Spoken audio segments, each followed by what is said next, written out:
साले लोग बुद्धि देने लगे। महाभारत का युद्ध यूं ही नहीं हुआ। साले साहब ने बुद्धि दी थी धृतराष्ट्र को, जिनको हम लोग शकुनी मामा के नाम से जानते हैं। एक शकुनी मामा ने कितनी अक्षौहिणी 18 अक्षौहिणी सेना को समाप्त कर दिया।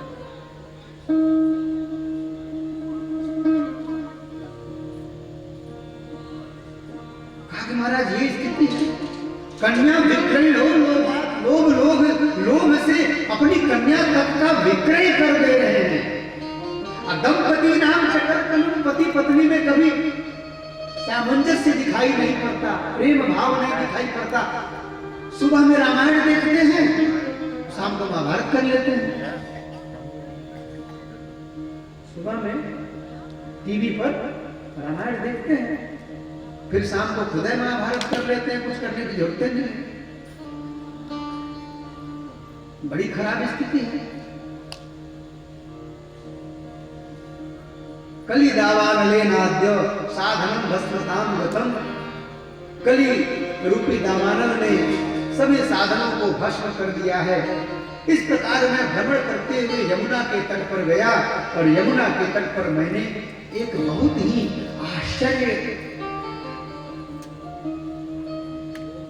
ही आश्चर्यमय एक स्थिति को देखा। मैंने क्या देखा? कहा एका तरुणी तत्र शरणां भिन्नमानसा। एक स्त्री को देखा मैंने, एक युवती स्त्री को मैंने देखा कि वह बहुत ही खिन्न मन से, बड़ी दुखी भाव से बैठी हुई थी। उसको कुछ स्त्रियों ने घेर रखा था। मैंने दूर से देखा तो सोचा कि थोड़ा समीप में चल करके पता लगाते हैं क्या बात है। मैं जब समीप में गया तो उस स्त्री ने मुझे देख लिया और उसने मुझे देख करके मुझसे कहा कि भो भो साधो क्षणं तिष्ठ मच्चित्ताम् अविनाशय। हे साधु, हे महात्मा, हे श्री नारद जी महाराज, थोड़ी देर के लिए रुकिए और मेरे मन में जो चिंता है उसको नष्ट करने की कृपा कीजिए। मैं बड़ा विस्मित हुआ कि अरे ये देवी तो मेरा नाम नहीं जानती थी। मैं उसके और समीप में गया। मैंने पूछा, हे देवी आप कौन हो? उस देवी ने बताया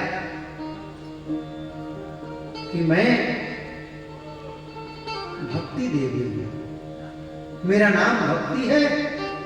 और ये दो जो वृद्ध पुरुष सोए हुए हैं, ये दोनों मेरे पुत्र हैं। एक का नाम ज्ञान है, एक का नाम वैराग्य है। काल योगेन जलजरौ, ये दोनों काल के योग से वृद्धावस्था को प्राप्त कर लिए हैं।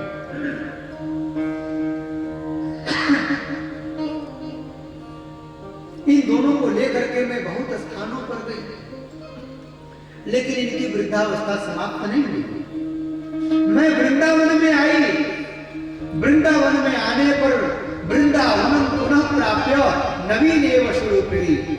वृंदावन में आने पर मैं तो पुनः युवती हो गई, लेकिन ये मेरे दोनों पुत्र वृद्ध के वृद्ध ही रहे। तो हे महात्मन, आप कृपा करके मेरे इन दोनों पुत्रों के वृद्धावस्था को समाप्त करने का उपाय कीजिए। बोलिए श्री नारद जी महाराज की। भगवान नारद कहते हैं, हे देवी, ज्ञानेन आत्मनि पश्यामि सर्वमेतत्तवानघे न विषामया कार्यो हरिषं ते करिष्यति। देवी, आपके द्वारा चिंता नहीं किया जाना चाहिए।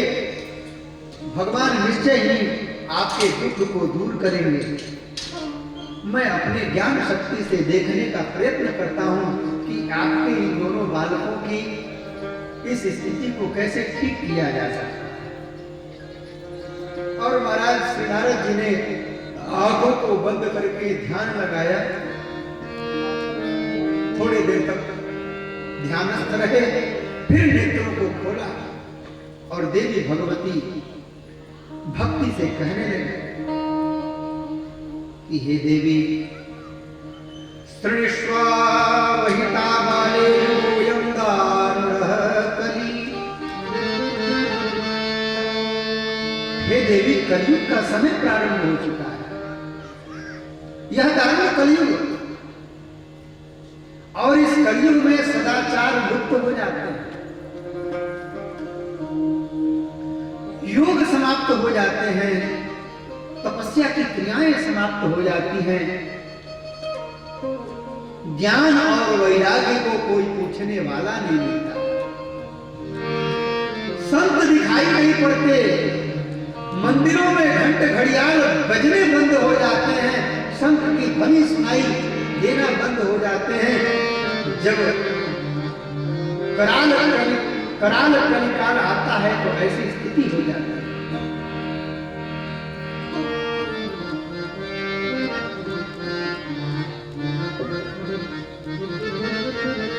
आप वृंदावन में आई, आपने वृंदावन में आकर के यौवन धारण कर लिया, युवावस्था को प्राप्त कर लिया, किंतु आपके दोनों पुत्र वृद्ध ही बने रहे।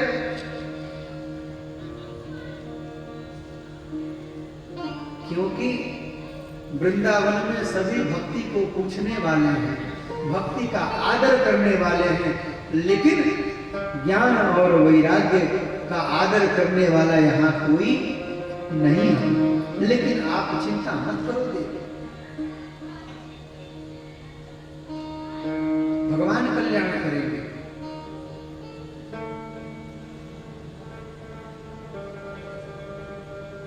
जब से यह सर्व साधन बाधक कलयुग आया है, तब से बहुत ही विषम परिस्थितियां उत्पन्न हो गई हैं। भगवती भक्ति कहती है कि इस कलयुग को परीक्षित जी ने आने ही क्यों दिया। जिस समय यह कलयुग परीक्षित जी के राज्य में आया, परीक्षित जी चाहते तो इस कलयुग को मार करके नष्ट कर सकते थे, लेकिन परीक्षित जी ने इसको रहने दिया। श्री नारद जी महाराज कहते हैं कि जिस समय भगवान श्री कृष्ण इस धराधाम का त्याग करके वैकुंठ गमन करने लगे, उसी समय यह परीक्षित यह कलयुग आया।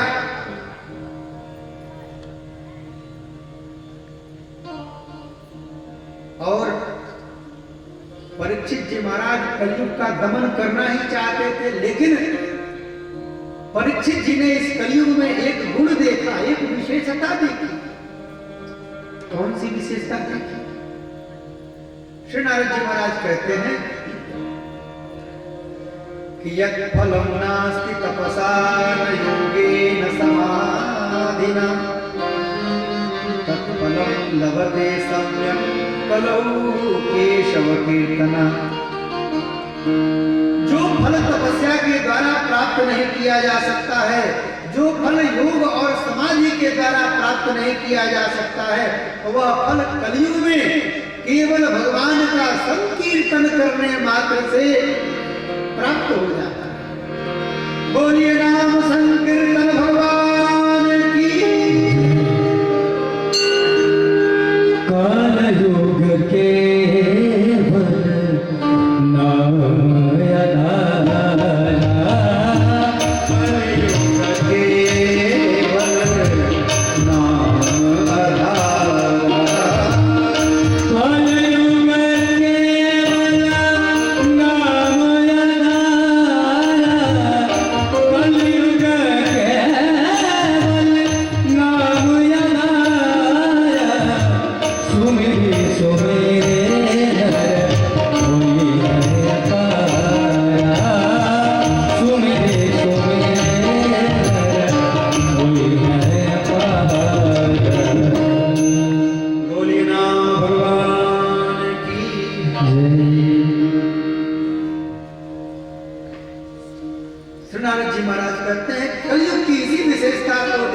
परीक्षित जी ने कलयुग को इस धरती पर रहने दिया, क्योंकि इस कलयुग में भगवान के नाम को ग्रहण करने से,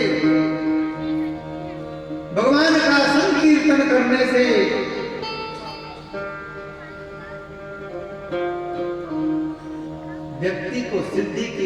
प्राप्ति हो जाती है।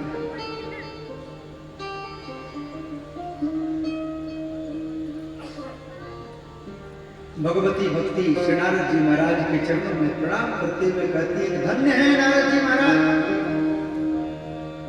साधुनाम दर्शनम लोके सर्व सिद्धिकरम परम।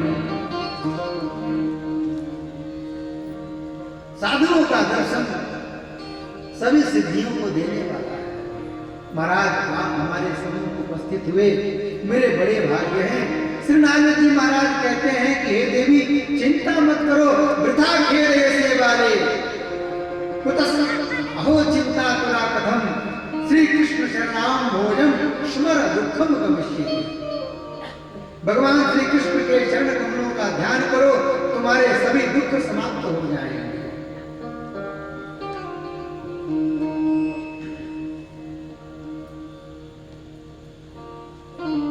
और चिंता मत करो, मैं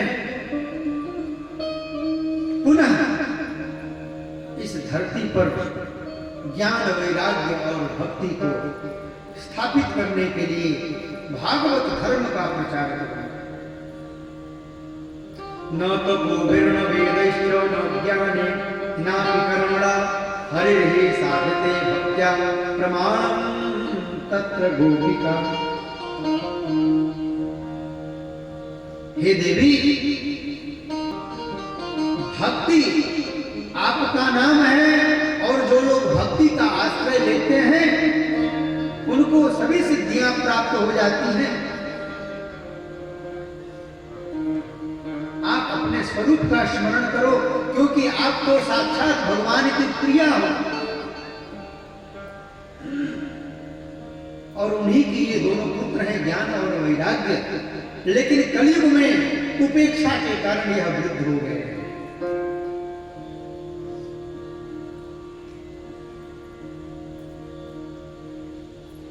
लेकिन चिंता मत करो, मैं उपाय करता हूं।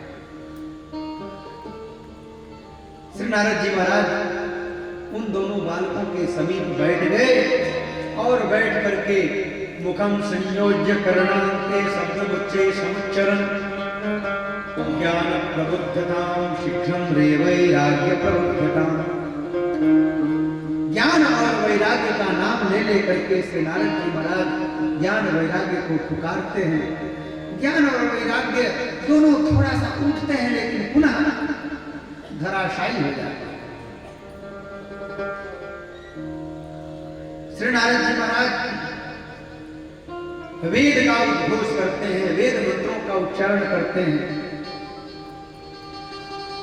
गीता का पाठ सुनाते हैं। वेद वेदांत घोषैश्च गीता पाठै मुहुर्मुहु बुद्धिमानो तदा तेन कथंचित् तुत्थितौ बला। गीता के मंत्रों को पढ़ करके, वेद मंत्रों को पढ़ने के बाद भी ये ज्ञान और वैराग्य थोड़ा उठते और फिर धरती पर शयन कर जाते। इतना आवश्यक, ऐसी वृद्धावस्था। नारद जी महाराज बड़े चिंतित थे, पसीने पसीने हो गए। उसी समय आकाशवाणी हुई, व्योमवाणी तदैवाहु। उसी समय आकाशवाणी हुई कि हे नारद जी महाराज, आप खिन्न मत होइए, आपका उद्यम सफल होगा, निश्चित ही आपको सफलता की प्राप्ति होगी, किंतु इसके लिए आपको सत्कर्म करना पड़ेगा। अब श्री नारद जी महाराज और विस्मित हुए और आश्चर्यचकित हुए। श्री नारद जी ने कहा कि अब कौन सा सत्कर्म करूं? वेद मंत्रों का उच्चारण किया, गीता पाठ को मैंने सुनाया, ये भी तो सत्कर्म है। इतना करने से भी ज्ञान और वैराग्य को शक्ति की प्राप्ति नहीं हुई, फिर मैं कौन सा ऐसा सत्कर्म करूं कि ये ज्ञान और वैराग्य पुनः शक्ति संपन्न हो जाए, पूरा पुनः अपने युवावस्था को प्राप्त कर जाए। श्री नारद जी महाराज ने उन दोनों को वहीं छोड़ दिया, चल पड़े। श्री नारद जी महाराज सनत कुमारों को कहते हैं कि हे अग्रजों, हे बड़े भाइयों, उसी भक्ति के दुख को दूर करने के लिए मैं जब वहां से चला तो ऋषियों से मिला, मुनियों से मिला, लोगों से मैंने पूछा कि मैं कौन सा सत्कर्म करूं जिससे ज्ञान और वैराग्य का दुख समाप्त हो, भक्ति के पुत्र स्वस्थ हो जाएं, लेकिन कोई मुझे इसका उपाय नहीं बतलाता। चलते चलते मुझे आप लोगों के दर्शन हो गए। अब आप लोग ही कृपा करके मुझे बताइए कि मैं कौन सा सत्कर्म करूं, कौन सा कर्म करूं। आप चारों भाई पूर्वे शाम की पूर्वजा, पूर्वजों के भी पूर्वज हैं, सदा वैकुंठ निलया, हमेशा वैकुंठ में वास करने वाले हैं। एक बार वैकुंठ में आपको भगवान श्री विष्णु के जय विजय नामक दूतों ने रोका था, तो उनकी कथा संपूर्ण विश्व जानता है कि उनकी कौन सी दुर्गति हुई थी।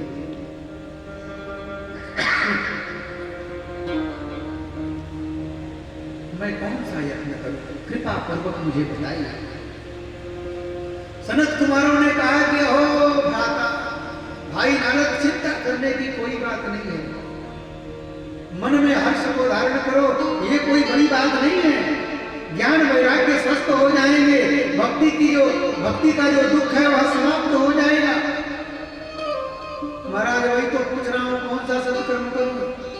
सनत कुमारों ने कहा कि देखो भाई, ऋषियों ने मुनियों ने अनेक ऋषि भावों के पंथाना प्रकटीकृता, ऋषियों मुनियों ने बहुत सारे पंथ बना दिए, किंतु श्रम साध्याश्च ते सर्वे प्रायः स्वर्ग फलप्रदा।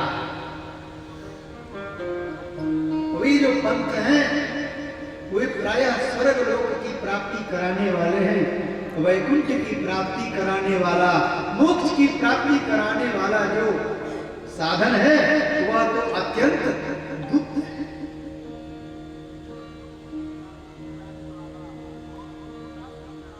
कहा महाराज कृपा करके वह मुझे बताएं। सनत कुमारों ने कहा,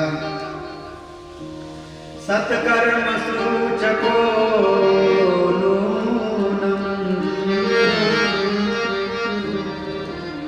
ज्ञान यज्ञः स्मृतो बुधैः। सत्कर्म सूचकः ज्ञान यज्ञः, सबसे श्रेष्ठ जो सत्कर्म है वह ज्ञान यज्ञ है।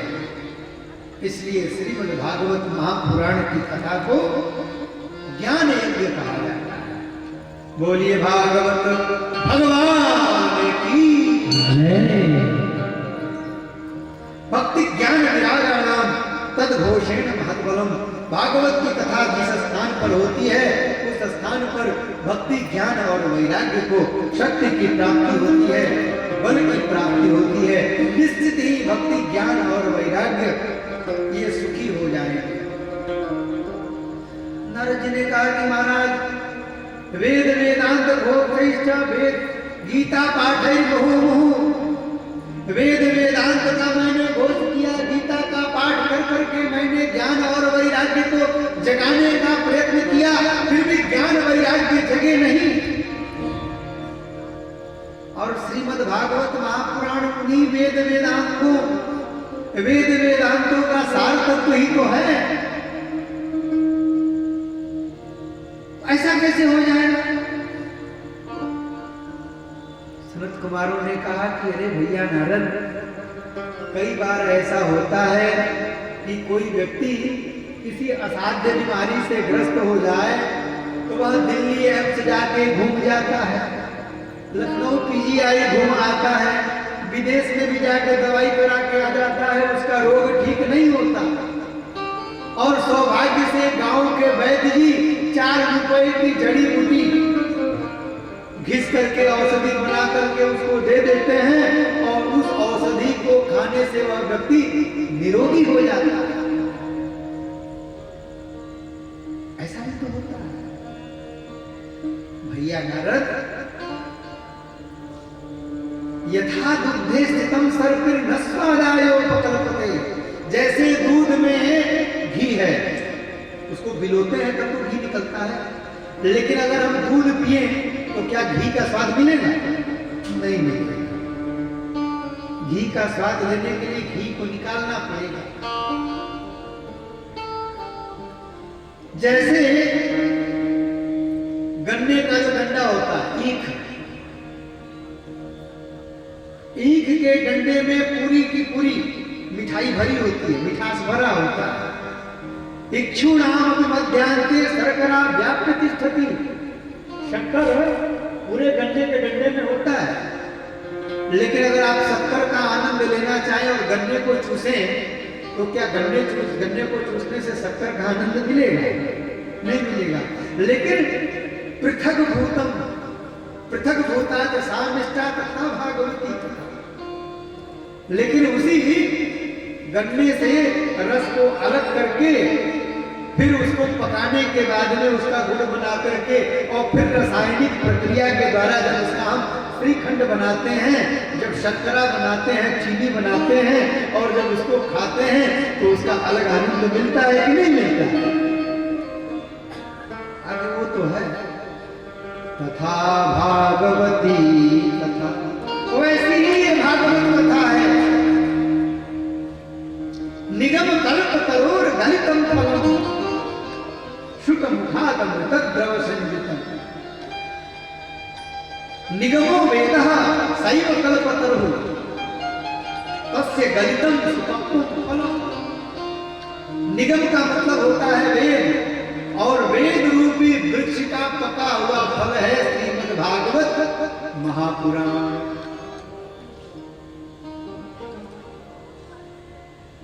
किसी व्यक्ति को यदि आम के फल का आनंद लेना हो और वह व्यक्ति यह तर्क करे कि आम का जो पेड़ है उस पेड़ में भी तो आम का रस भरा हुआ है, और आम की टहनी तोड़ करके उसको चूसने लग जाए और कहे कि आम की टहनी को चूसने से भी आम के रस का, पके हुए फल के रस का आनंद मिलेगा, तो क्या पके हुए फल के रस का आनंद टहनी से मिलना संभव है? नहीं संभव है। लेकिन वही समय आने पर जब आम बौर लेता है, फल बड़ा होता है, पकता है, और जब उसको व्यक्ति खाता है तो कितना आनंद आता है। लेकिन आम की टहनी से वो आनंद नहीं आ सकता। उसी प्रकार यह श्रीमद् भागवत महापुराण की कथा है। अरे नारद, क्या तुम्हें स्मरण नहीं? संत कुमारों ने नारद जी से कहा। नारद जी महाराज सावधान हाथ जोड़ करके पूछ रहे हैं, क्या?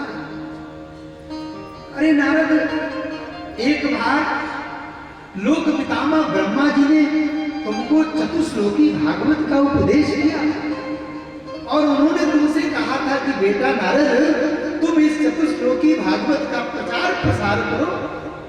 और तुमने वेद व्यास जी को जाकर के यह चतुश्लोकी भागवत उनको सुनाई, और वेद व्यास जी महाराज ने उस 4 श्लोक के भागवत से 18,000 श्लोकों वाली संहिता का निर्माण किया। क्या तुमको स्मरण नहीं? कहा कि स्मरण तो है, तो तुम इसकी महिमा कैसे भूल गए? नारद जी को महिमा का स्मरण हो गया। सनत कुमार कहते हैं, श्रीमद्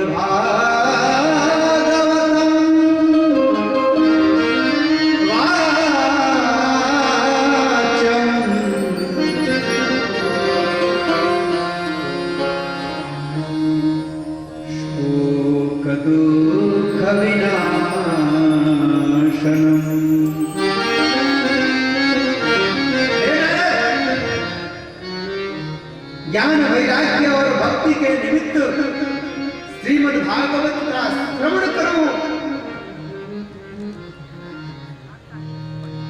गुण बताया, विनाशन, शोक और दुख को नष्ट करने वाला। श्री नारद जी महाराज चरणों में प्रणाम करते हैं, चारों कुमारों की प्रशंसा करते हैं, कहते हैं भाग्योदयेन बहुजन्म समर्जितेन सत्संगमं च लभते पुरुषो यदा वै ज्ञान हेतु कृतमोहमदान्धकार नाशं विरायै तदोदयते विवेकः। आगे हे बड़े भाइयों, बड़ी कृपा हुई मेरे ऊपर भगवान की कि आज आप लोगों का मुझे सत्संग प्राप्त हुआ।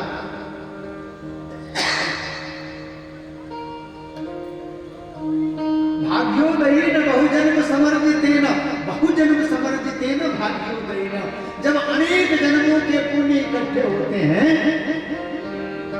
तब जाके किसी व्यक्ति को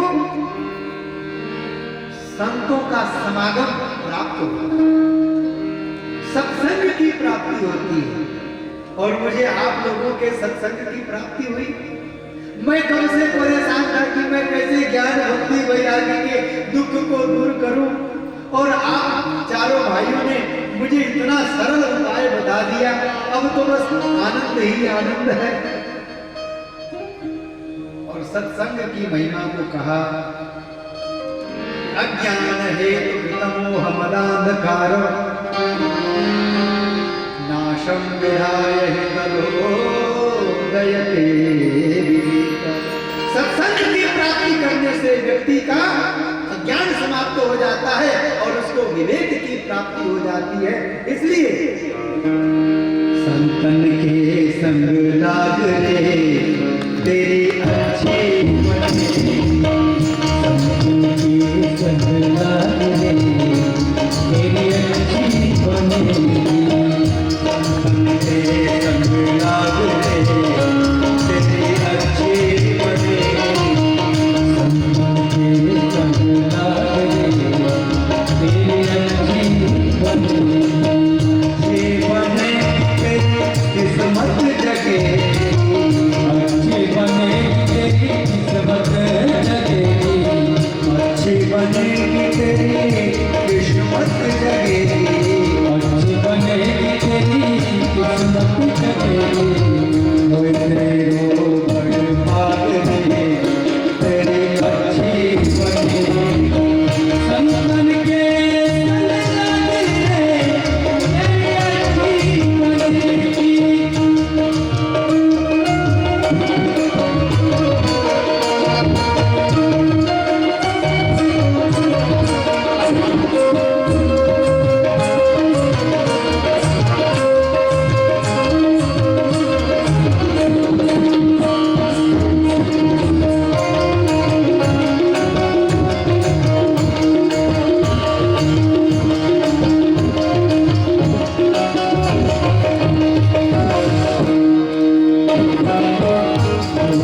बन गई प्रहलाद जी की बन गई, धुआं जी की बन गई प्रहलाद जी की बन गई, धुआं जी की बन गई प्रहलाद जी की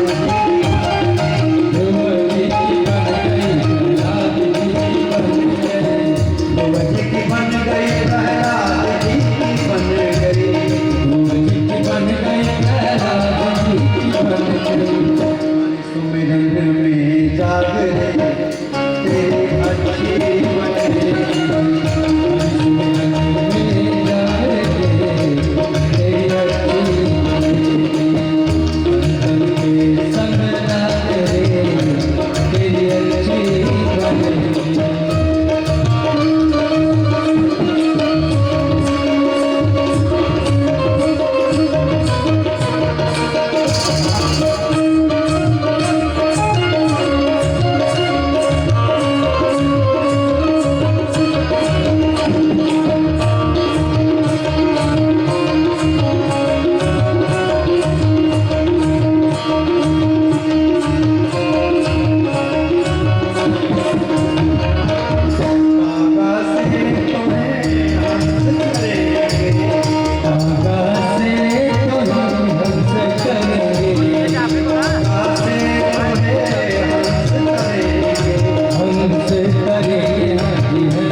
निशा में बहुत दिन सोए, मोहन निशा में बहुत दिन सोए, मोहन निशा में बहुत दिन सोए, मोहन निशा में बहुत दिन सोए।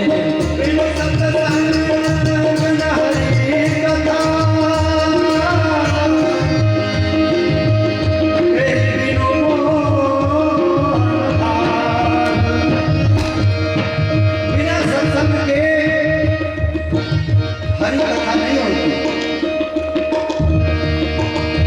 बिनु सत्संग बिन हरि कथा, तेहि बिनु मोहन भाग। मोह गए बिनु राम पदा, कोई न दृढ़ अनुराग।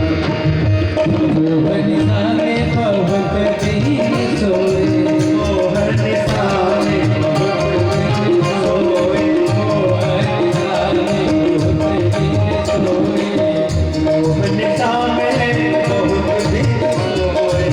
मोहन निशा में बहुत दिन सोए। जाग सके तो अब जागने, अच्छी बने, आज सभी को अब जाने, तेरी अच्छी बनेगी। संतन के संग लग रे, तेरी अच्छी बनेगी। संतन के संग लग रे, तेरी अच्छी बनेगी। अच्छी बनेगी तेरी किस्मत बनेगी, अच्छी बनेगी तेरी किस्मत बनेगी। तेरी अच्छी बनेगी।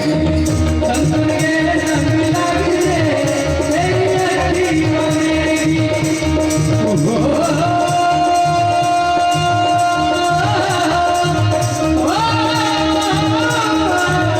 तेरी अच्छी बनेगी, तेरी अच्छी बनेगी, तेरी अच्छी बनेगी, अच्छी बनेगी। बोलिए संत भगवान की जय, नारद जी महाराज की जय, सनकादिक कुमारों की जय।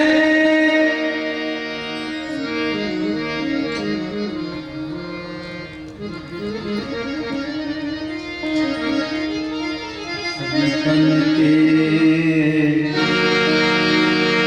संग लाग रे,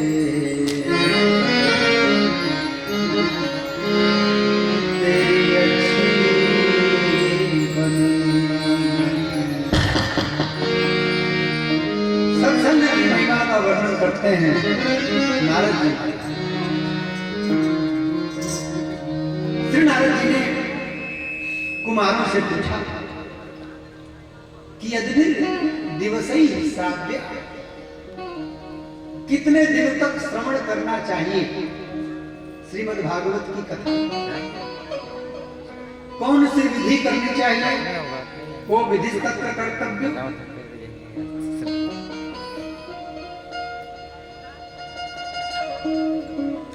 सनकादिक कुमार श्री नारद जी से कहते हैं कि भैया नारद, भक्ति ज्ञान और वैराग्य के दुख के निवृत्ति के लिए आप श्रीमद् भागवत महापुराण की कथा का आयोजन हरिद्वार क्षेत्र में आनंद नामक तट पर करो। तटन आनंद नामकम, गंगा द्वार समीपे तू तटमानंद, वहां पे आयोजन करो। वहां पर अनेक ऋषि महर्षि कथा श्रवण करने के लिए आएंगे। क्यों? क्योंकि जितने ऋषि महर्षि हैं सब लोग पर्वतों की गुफाओं में, कंदराओं में निवास करने वाले हैं, पर्वतों में रहने वाले हैं।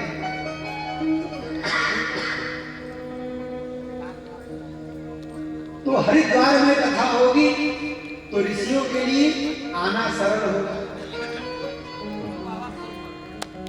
और जो गृहस्थ धर्मावलंबी लोग हैं उनके लिए भी आनंद होगा।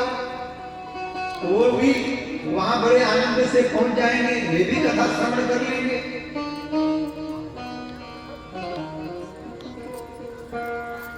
कहा बड़ी अच्छी बात। कि वहीं पर जब तुम कथा मेधातिथिर्देवल देवरातो रामस्तथागादिशुपस्त्रशाकलो निकण्डपुत्रान् त्रिजपित्तलादाः योगेश्वरौ व्यासपराशरौ च छायापूजा जलजहमुख्या बड़े बड़े अबलात्मा विमलात्मा महात्मा वहां कथा श्रवण करने के लिए पधारे। वेद और वेदांत भी मनुष्य रूप धारण करके, नदियां स्त्रियों का स्वरूप धारण करके, पर्वत पुरुष का स्वरूप धारण करके उस स्थान पर कथा श्रवण करने के लिए आए। नारद जी ने दीक्षा ली, दीक्षिता नारदेना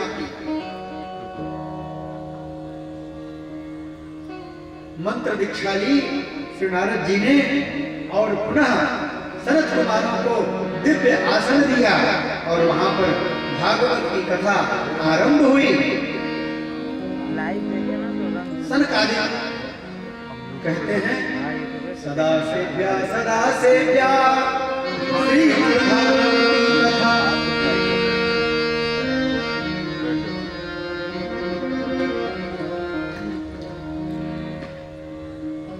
सदा श्रवण करो, सदा श्रवण करो।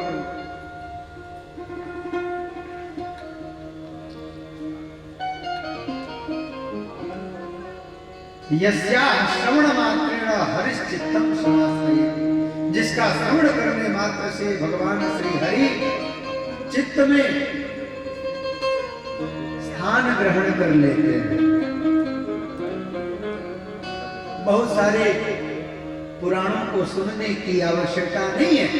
सनत कुमार कहते हैं किम श्रुतैर्बहुभिः शास्त्रैः पुराणैश्च भ्रमावहै। बहुत सारे शास्त्रों को सुनने पर लगता है कि यही बात अच्छी है, यही बात अच्छी है। बहुत सारे पुराणों को सुनने पर लगता है, शिव पुराण सुनो तो लगता है कि भगवान शिव से बड़ा तो कोई देवता नहीं। वाराह पुराण सुनो तो लगता है भगवान श्री वाराह से बड़ा तो कोई देवता नहीं।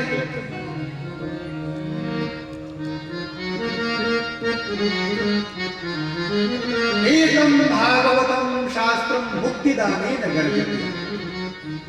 एक श्रीमद् भागवत महापुराण मुक्ति दान की गर्जना करता है। तावत् पापानि देहेऽस्मिन् निवसन्ति तपोधनाः। पाप उसी समय तक आपके शरीर में निवास करता है जब तक आपने भागवत की कथा श्रवण नहीं की। कथा श्रवण करते ही पाप राशियां जल करके भस्म हो जाए।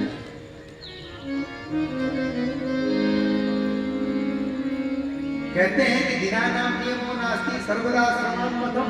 दिनों का कोई नियम नहीं है, सर्वदा श्रवण करना चाहिए, किंतु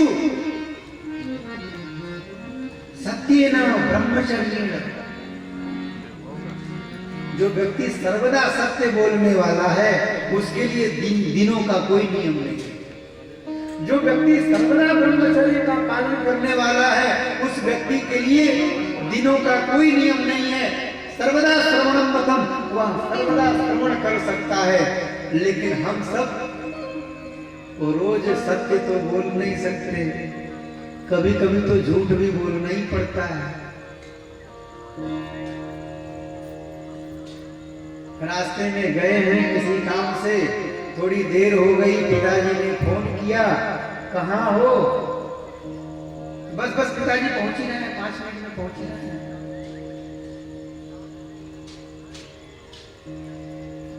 हैं विश्व सुंदरी पुल पे तो कहेंगे कि लंका मैदान में खड़े हैं, बस आ ही गए। तो सर्वदा सत्य बोल नहीं सकते, सर्वदा ब्रह्मचर्य का पालन नहीं हो सकता। इसलिए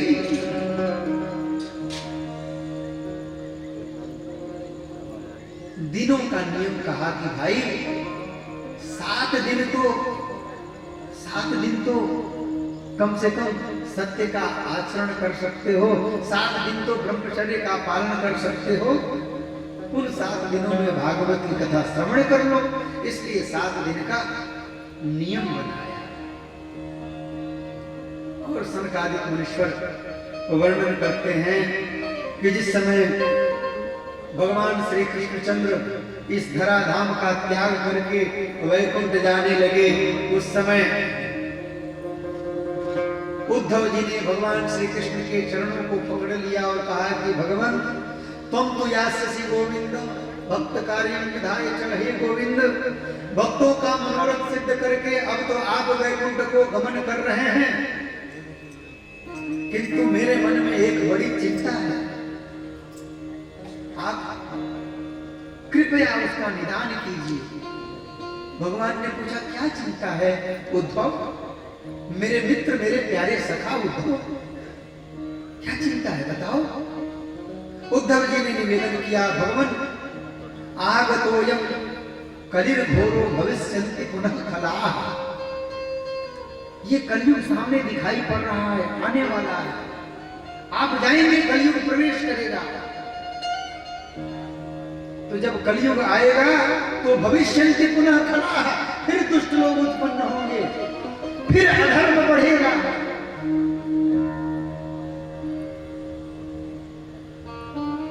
ऐसी स्थिति में जो संत हैं, जो महात्मा हैं, ये भी उग्रता को प्राप्त हो जाएंगे, जो साधु हैं वो भी असाधु होने लगेंगे, जो तपस्वी हैं उनका तप समाप्त होने लगेगा।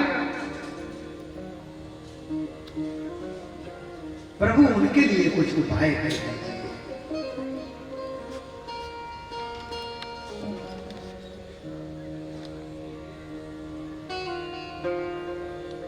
भगवान ने उद्धव जी की बात सुनी और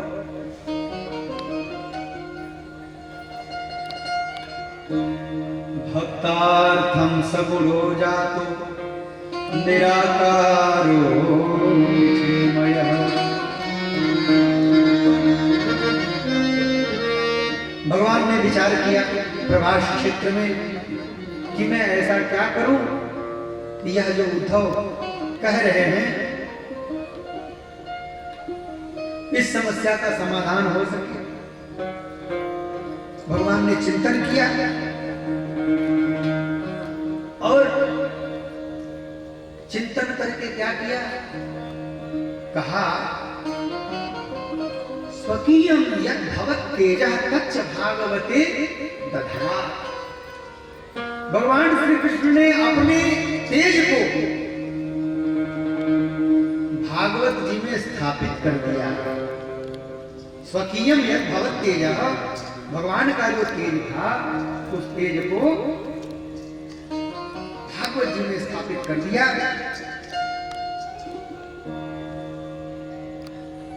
तिरोधाय प्रविष्टोऽयं श्रीमद्भागवतार्णवम्, और अंतर ध्यान होकर के श्रीमद् भागवत में समाहित हो गए। तेनेयं वाङ्मयी मूर्ति प्रत्यक्षा वर्तते हरे। उन्हीं भगवान की ये वाङ्मयी मूर्ति श्रीमद् भागवत की कथा है, जिसका सेवनात् श्रवणात् पाठात्, सेवन करने से, श्रवण करने से, पाठ करने से, यहां तक कह दिया कि दर्शनात्, दर्शन तक करने से पाप से निवृत्ति हो जाती है। अर्थात हम लोगों को अपने घर में भागवत जी को स्थापित करना चाहिए, घर में भागवत जी को रखना चाहिए, दर्शन करना चाहिए और प्रयत्न करना चाहिए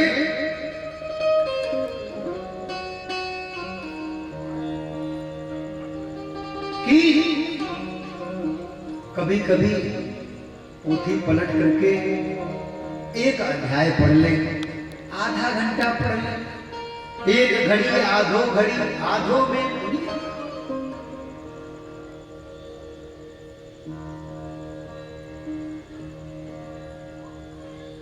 सनत कुमार कहते हैं कि सकल भुवन मध्य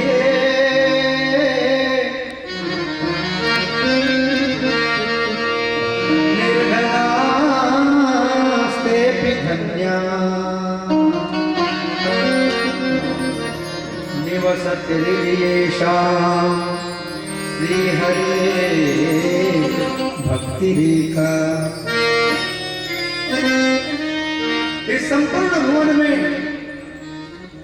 वे निर्धन से निर्धन लोग भी धन्य हैं जिनके हृदय में भगवान की भक्ति निवास करती है।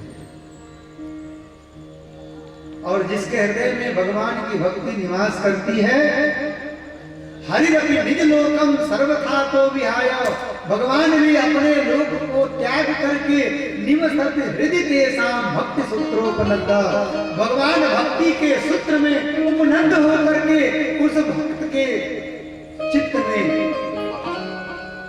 समाहित हो जाते हैं।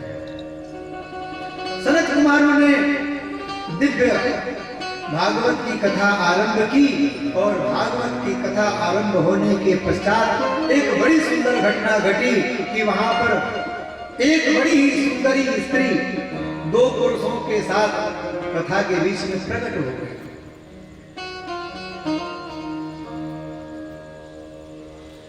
और सारे ऋषि महर्षियों ने देखा। ऋषि महर्षियों ने कहा कि ये देवी कौन है, ये इसके साथ दो सुंदर युवक कौन हैं?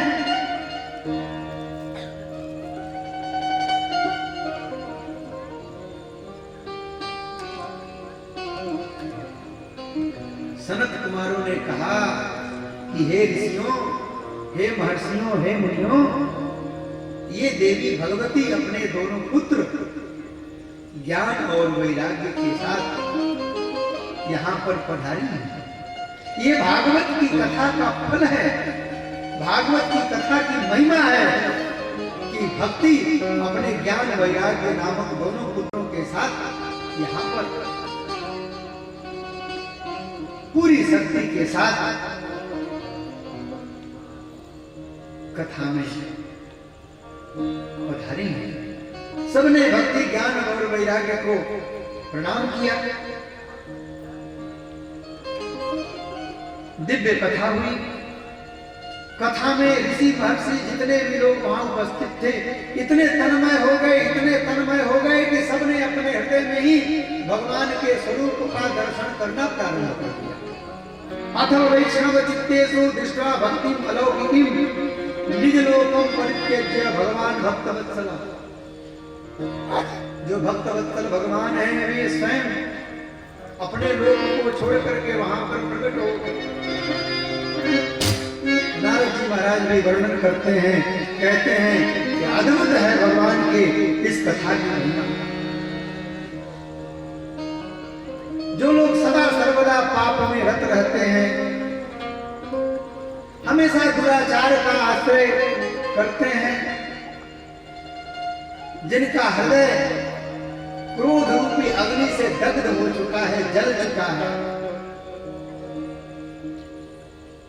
वे लोग श्रीमद् भागवत की कथा श्रवण करने से पवित्र हो जाते हैं।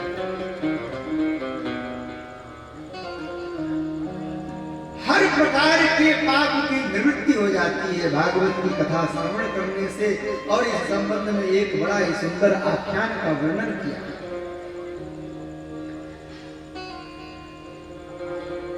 सनकादिकों ने कहा कि हे श्री नारद जी महाराज, हम आपको एक बहुत ही सुंदर इतिहास सुनाते हैं, एक कथानक का वर्णन करते हैं जिसका श्रवण करने मात्र से पाप की हानि हो जाती है। नारद जी महाराज हाथ जोड़ करके तन्मय भाव से बैठे हैं, कथा श्रवण कर रहे हैं। सनकादिकों ने वर्णन किया कि हे श्री नारद जी महाराज, तुंगभद्रा नदी के तट पर एक पत्तनपुर नाम का ग्राम था, नगर था। उस ग्राम में एक आत्मदेव नामक ब्राह्मण निवास करते थे। उनकी पत्नी का नाम धुंधुली था।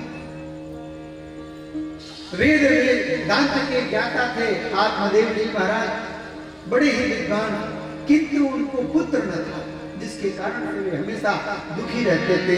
एक बार उनके मन में यह बात आई कि पुत्रहीन जीवन कोई जीवन नहीं होता। मेरे मरने के बाद में मुझे जलांजलि कौन देगा, मुझे तिलांजलि कौन देगा, मेरा वार्षिक श्राद्ध कौन करेगा। और इस दुख से दुखित होकर वे विचार करने लगे कि मैं क्या करूं। खूब दान किया, नाना प्रकार के अनुष्ठान कराए कि मुझे पुत्र की प्राप्ति हो जाए, फिर भी पुत्र रत्न की प्राप्ति नहीं हुई। दुखी होकर एक दिन तुंगभद्रा नदी के तट पर प्राण त्यागने की इच्छा से गए। उसी समय एक संत जी महाराज वहां पर कृपा पूर्वक पधारे। परम पूज्य प्रातः स्मरणीय पूज्य डोंगरी जी महाराज कहा करते थे कि जब किसी भक्त के ऊपर विपत्ति आती है ना, तो भगवान ही संत स्वरूप धारण करके उस भक्त के दुख की निवृत्ति करने के लिए पहुंच जाते हैं। मानो भगवान ही संत स्वरूप में आत्मदेव ब्राह्मण को तसल्ली देने के लिए, उसके दुख को दूर करने के लिए वहां पधारे और पूछा, कथम रोदसी विप्रत्वम काति चिंता बलियसी। हे विप्र देवता, क्यों रो रहे हो? तुम्हें कौन सी चिंता है? क्या बात है, मुझे बताओ। आत्मदेव ने सारी बात बता दी कि महाराज धन संपत्ति की कोई कमी नहीं है, सब कुछ है घर में।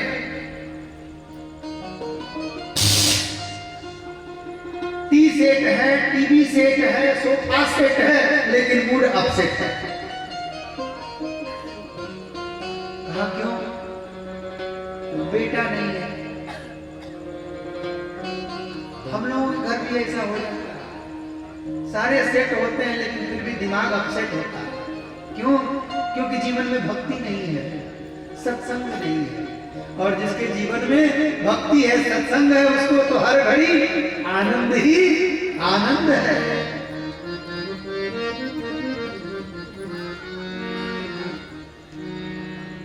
कहा कि बेटा नहीं है महाराज। मेरे पितर, जब मैं पितृपक्ष में जल से तर्पण करता हूं तो मेरे पितर उसको ग्रहण नहीं करते हैं। वो अपने आंसुओं अवोष्णं भुंजते, अपने आंसुओं के जल को ही पी करके संतोष कर लेते हैं, क्योंकि मेरा कोई बेटा नहीं है।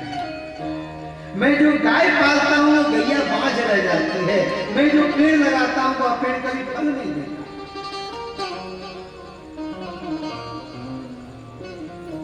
कहा कि ब्राह्मण देवता, मैं तुम्हारे ललाट को सीधे सीधे देख रहा हूं। तुम्हारे ललाट पे लिखा है, क्या लिखा है महाराज? बेटा होगा। सप्त जन्मावधि तव पुत्रो नैव वचने वचन। 7 जन्मों तक तुमको पुत्र की प्राप्ति नहीं होगी, इसलिए पुत्र की चिंता करना छोड़ दो। मुंचा ज्ञानम प्रजारूपम वरिष्ठा कर्मणो गति, कर्म की गति बड़ी ज्ञान है, इसलिए तुमको पुत्र रत्न की प्राप्ति नहीं हो रही है। 7 जन्मों तक तुमको पुत्र होना नहीं है।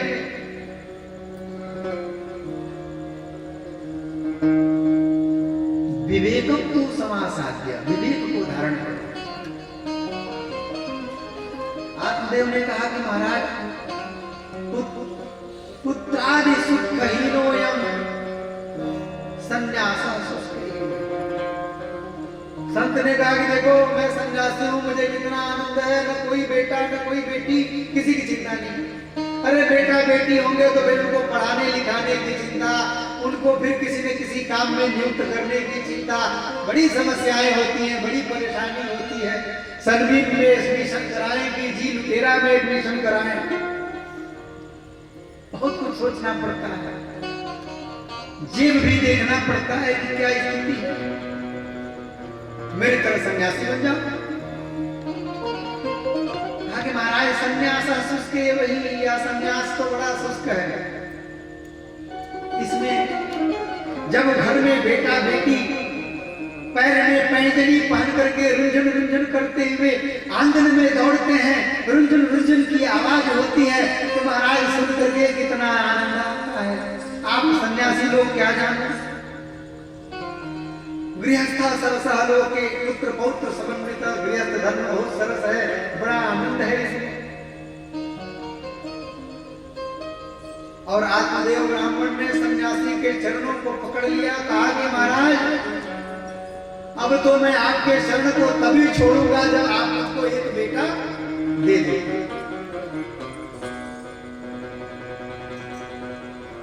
नहीं तो महाराज मैं आप ही का नाम लेकर के जीवन का त्याग कर दूंगा।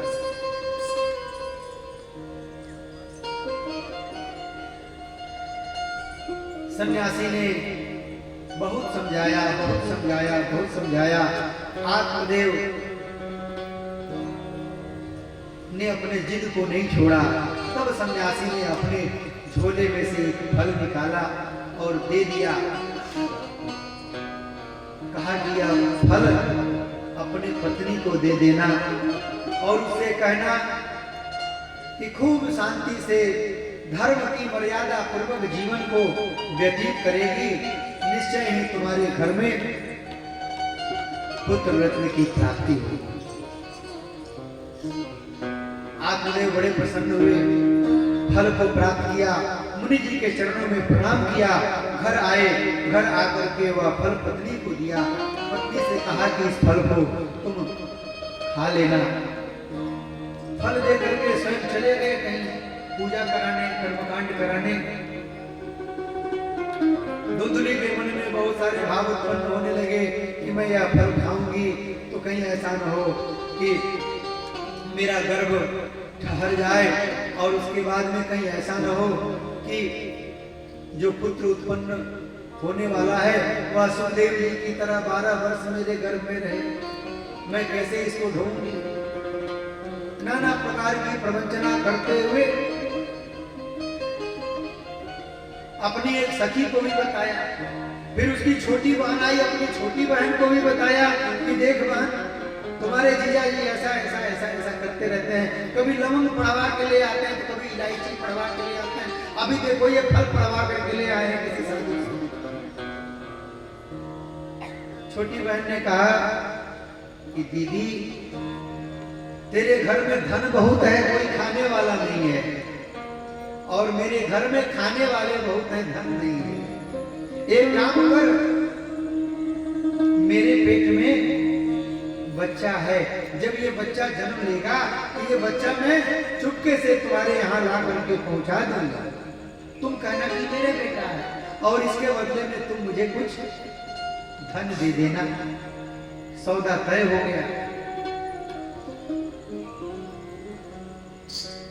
धुंधली ने कहा कि इस फल का क्या करना? छोटी बहन ने कहा करना क्या, ये फल इस गैया को खिला दे, फल की परीक्षा भी हो जाएगी। धुंधली ने वह फल गैया को खिला दिया।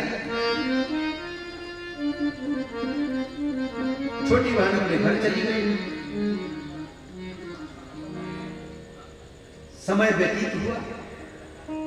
9 महीने तक धुंधली देवी नाटक करती रही कि मेरे पेट में बालक है। आत्मदेव बड़े मगन रहते, बड़े प्रसन्न होते। गैया को भी देखते, गाय के स्वरूप को तो बड़े प्रसन्न होते कि लगता है कि अब मेरे घर में आनंद ही आनंद होने वाला है।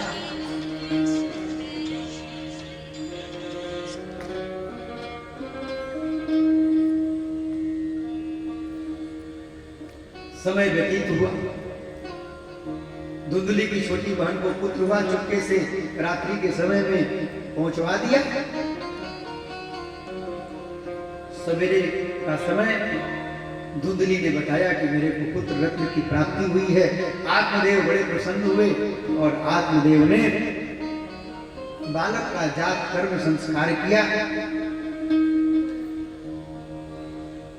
खूब ब्राह्मणों को दान दक्षिणा दी।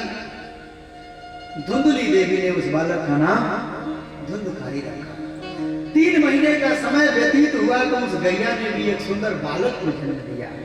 बालक के कान गाय के कान के समान थे, बाकी सारा शरीर मनुष्य के समान था, इसलिए आत्मदेव ने उस बालक का नाम गोकर्ण रखा। समय बढ़ता गया, गोकर्ण जी बड़े हुए। आत्मदेव ने गोकर्ण जी को काशी में पढ़ने के लिए भेजा। कहां भेजा? काशी में। तो आज तो गोकर्ण जी काशी जाएंगे पढ़ने के लिए, और कल जब काशी से पढ़ के आएंगे तो आगे की कथा हम आप लोगों को सुनाएंगे। समय हो गया है, समय का अतिक्रमण नहीं करना चाहिए। अगर समय से आधा घंटा ज्यादा कथा सुनाओ ना तो अगले दिन कई श्रोता भाग जाते हैं। कहते हैं कि पंडित जी तो आधा घंटा एक घंटा बेसी सुनावे लगल कथा, लगत हो उनके दक्षिणा बेसी मिले वाला।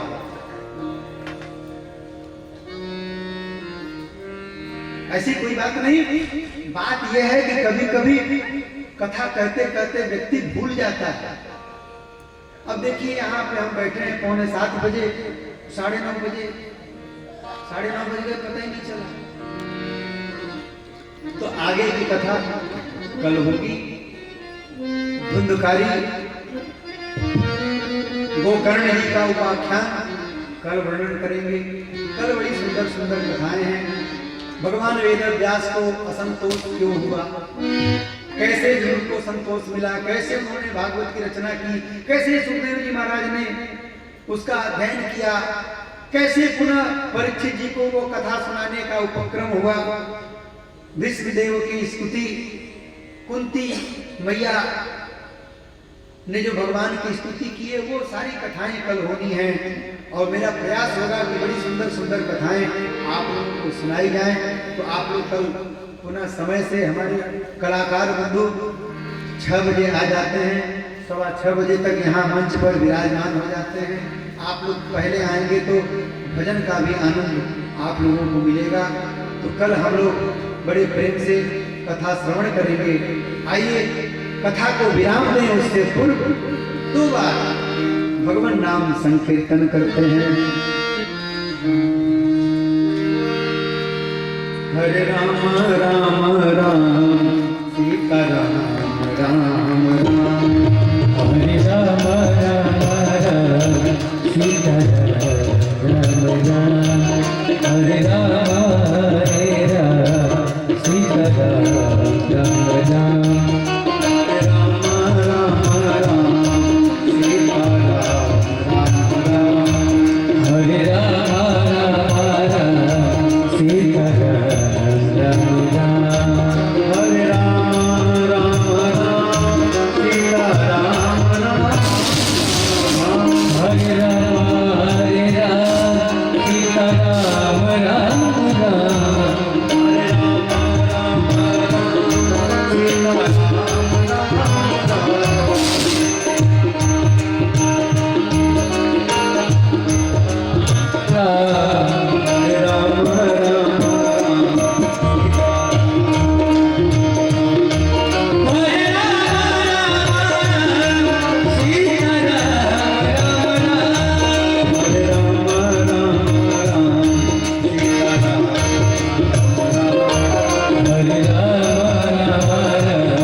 भगवान की है आरती, पापियों को पाप से है तारती, श्री भागवत भगवान की है आरती, पापियों को पाप से है तारती। ये अमर ग्रंथ ये मुक्ति पंथ ये पंचम वेद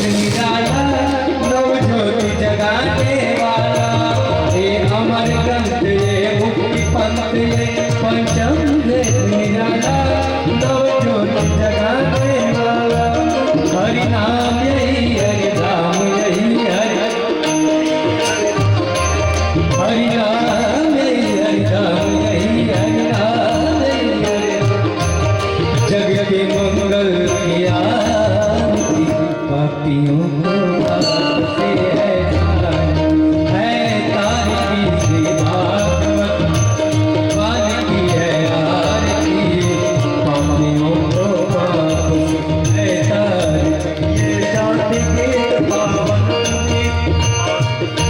पापों को मिटाने वाला, हर घर कराने वाला, शांति के पावन एक पापों को मिटाने वाला, हर घर कराने वाला, ये सुख हरनी ये दुख हरनी, ये सुख तारनी ये दुख हरनी, श्री मधुसूदन की आरती, पापियों को पाप से है तारती, श्री भागवत भगवान की है आरती, पापियों को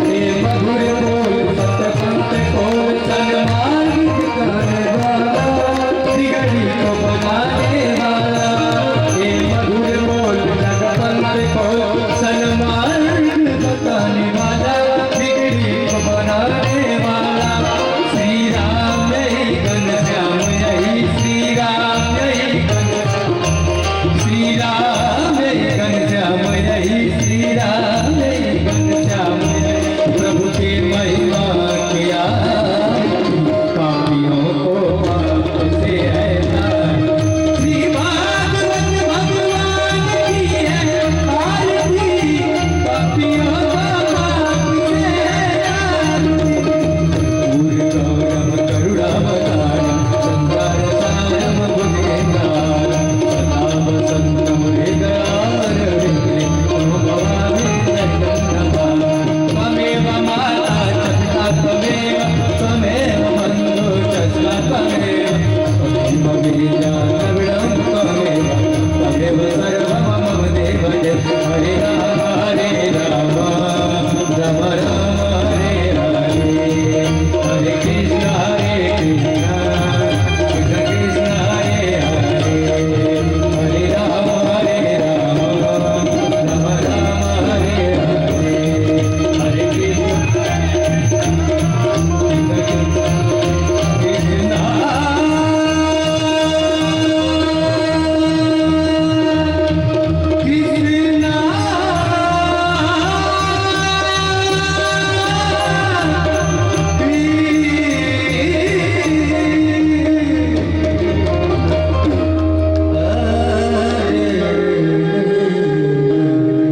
बोले भागवत भगवान की, वृंदावन बिहारी लाल की, धर्म की अधर्म का प्राणियों में विश्व का, गौ माता की, सत्य सनातन धर्म की, सत्य सनातन धर्म की, नमः पार्वती पतये